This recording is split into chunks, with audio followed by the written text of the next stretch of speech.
Hey, greetings everybody. This is Lee Daly from CARD, the Center for Autism and Related Disabilities at USF. And with me today is Sarah Battaglia from Dancing for Donations. And hi, Sarah. Can you hear me? Hi, how are you? Good, good. Yes, I can. All right, excellent. So I wanted to ask a few things about Dancing for Donations. How did that come about? What does the name mean, and how does your dance studio work? Okay, Dancing for Donations is a 501c nonprofit organization. The name actually came from the idea was to offer dance classes in exchange for donations to other organizations. Hmm. So when we first started, we gave back to food pantries and animal shelters because I also love animals, and all sorts of different places. So that was the main reason our name is called Dancing for Donations, and it kind of just grew so much so that we switched to monetary tuition, and we still donate a portion of our class tuition back to other nonprofits and charities. But we have a much larger program now than when we first started. We're also all inclusive. So when we first started, the idea of inclusion wasn't really on the top of my brain, but we quickly became inclusive when several parents asked if their child with autism or their child in a wheelchair could be part of our classes. And I never thought, no, I don't know. It never occurred to me as to why not. So I, of course, always welcomed them into class. And so the inclusion aspect quickly caught on to our program as well. So you So have that's basically dancers and what we are. students who are all abilities, whether they're walking or not walking, or maybe some of them might have some paralysis, or maybe even some developmental disabilities, intellectual disabilities too. Yes, yep, we're all inclusive. So basically what we do is we run our dance classes basically like any other dance studio would. And then we have different things around our studio that would help a dancer who may be paralyzed or may have an intellectual or disability of any kind.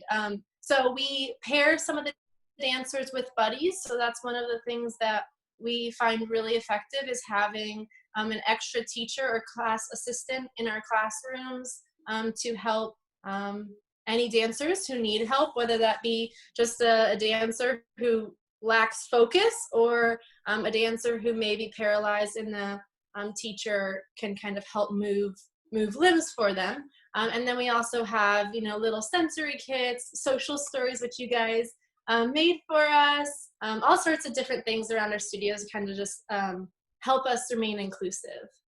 So That's really wonderful. So, what do you tell parents who may have had some experience with dance classes themselves in the past, and they know the rigor and the expectations, but they think, "Wow, I don't know if my child can do this." What do you say? Um, so, there's two different sides of lots of studios. So there's obviously some studios who are very, very competitive, and then there's studios who are recreational. We have both sides of those. We have both. So if you think if in that thought of your mind is my child is never going to be a dancer, we have a recreational program which is definitely more geared towards fun. But also, our teachers have worked with all abilities, like you said, from dancers who are standing to dancers who are wheelchairs, basically everyone. We've worked with all sorts of different people, so our teachers have the experience that they need, and we've done that through research online, through certifications with CARD, all sorts of different things to kind of educate ourselves. But also we have dancers who are doing it. So if you're not sure and you have questions, I would say definitely reach out to us. We've had dancers who the first class, we're laying on the floor, and me and my other teachers were not really sure what to do. But after, maybe weeks to months of reading social stories, we were able to get them to dance and then eventually integrate them into their own class with a group of other dancers. And then some dancers like that have now come to being able to be in a class on their own and have no problems focusing in a class on their own. I'm getting goosebumps just listening to that, because it just gives me so much hope. That's wonderful to hear. I know that it's, so many little people learning how to dance. It's kind of their dream to grow up and be a ballerina or something, but it may not be the actual future for them, but at least they can get that experience of being with others and learning how to dance and how to move and how to stretch and move gracefully and have fun Right. doing that with their body, whatever shape their body's in. It's wonderful. Yeah, for sure. Yeah, we've definitely seen an increase in social skills, flexibility, strength. You name it. And like I said, we're all inclusive. So we see a change in not only the kids with special needs, but, the kids who are dancing alongside them who may not have really ever been exposed to someone in a wheelchair. They may never have seen a kid in a wheelchair before. So it definitely has kind of changed our whole dance studio community, whereas kids who may have been slightly fearful, or I wouldn't say fearful, just unsure, they weren't educated on anything, so they were a little fearful of it, have now become friends with all kids in the studio. And I think I'm really excited to see what happens as they grow older, especially like get into high school and start to make friends in high school. Me too. You're opening the window, opening the door for them to see diversity, and that's beautiful. Right. Really beautiful Right. effect of what you're doing. Thank you. Are there a lot of are there a good mix of boys and girls attending your classes, or is it mostly girls? What's the makeup there? I would say probably about 75% are girls, and then we have a lot of our boys like our hip hop classes or our acro classes.